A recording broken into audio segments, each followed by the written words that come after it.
Olá, meus caros, tudo bem? Eu sou o professor Rodrigo Rainha e eu venho bater um papo com vocês sobre os Jogos Olímpicos de Paris e principalmente o seu mascote. Já viu? É um fringe, ou melhor, um barrete vermelho. Não entendeu? Fica tranquilo, estou aqui para poder explicar um pouco mais sobre essa história. Então vamos lá? Vamos voltar comigo ao século XVIII. Estamos em meados dos anos de 1760 na grande cidade de Paris. Ali ainda vivíamos sobre a égide da monarquia absolutista francesa. Para lá de falida. Estava muito ruim.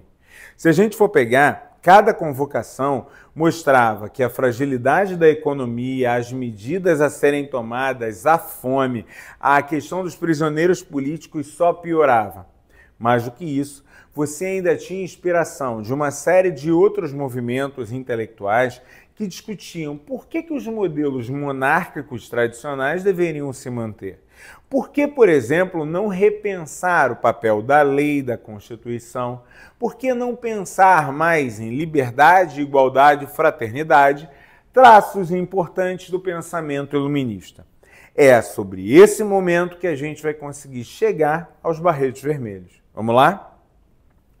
Quando a monarquia francesa tenta convocar os seus estados, você tinha uma estrutura que onde estava tudo muito ruim, você convocava grandes representantes, o grande representante da monarquia, da igreja e do povo. Esses três grandes representantes tinham que tomar uma decisão sobre o que ia ser feito. Só que dava sempre 2-1, né? E aí você começa a ver que não há grandes movimentos possíveis.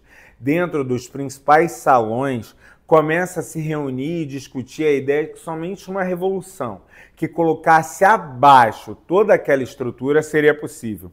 Existiam alguns que defendiam uma revolução com cuidado, afinal, a monarquia era um símbolo da França. Outros que não viam a hora de acabar de uma vez por todas com aquilo que representava a opressão, o passado e a violência.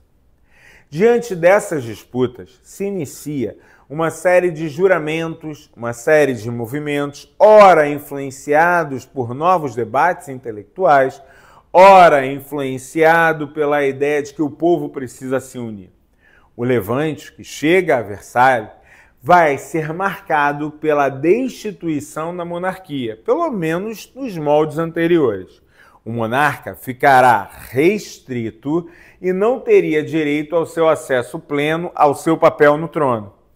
Países que estavam ali olhando aquilo de perto, como a Áustria, o Império Austro-Húngaro, tentou, de alguma maneira, resgatar o imperador. Foi um baita problema. Acontece que, quando foi descoberto, foi o estopim de um novo conjunto de lutas. Então, se a queda da Bastilha tinha sido o primeiro marco por você tomar o paiol do governo, onde tinham as armas, e ainda acabar com o espaço político fundamental, você tem as assembleias discutindo e disputando, e a ideia era, calma, não vamos punir o monarca, não é bem assim. Com a tentativa de fuga, você tem a inflamar, você tem um momento crítico dentro dessa assembleia e é decidido a pena de morte. Não só ao imperador, mas para toda a família. Uma morte científica que deixaria todos iguais.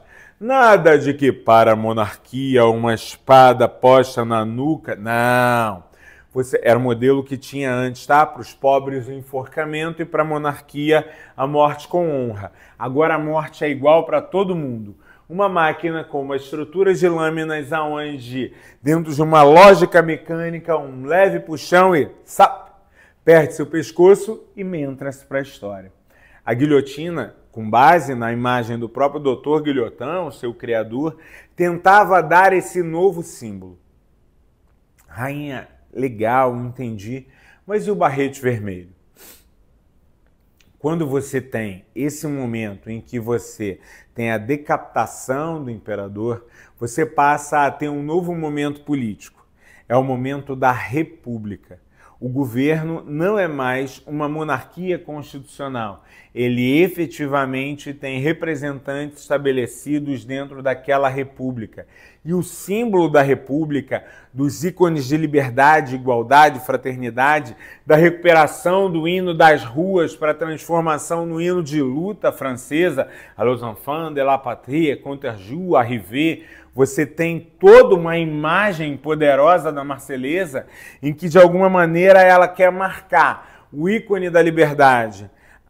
O barrete vermelho, o fringe, ele vai, de alguma maneira, representar como você identifica aqueles que se colocaram, que lutaram e que marcaram esse movimento fundamental conhecido como Revolução Francesa. Vale a pena a gente dizer que tem uma série de idas e vindas aí. O velho modelo de república vai ser rediscutido e o final da Revolução Francesa acaba com Napoleão Bonaparte no trono.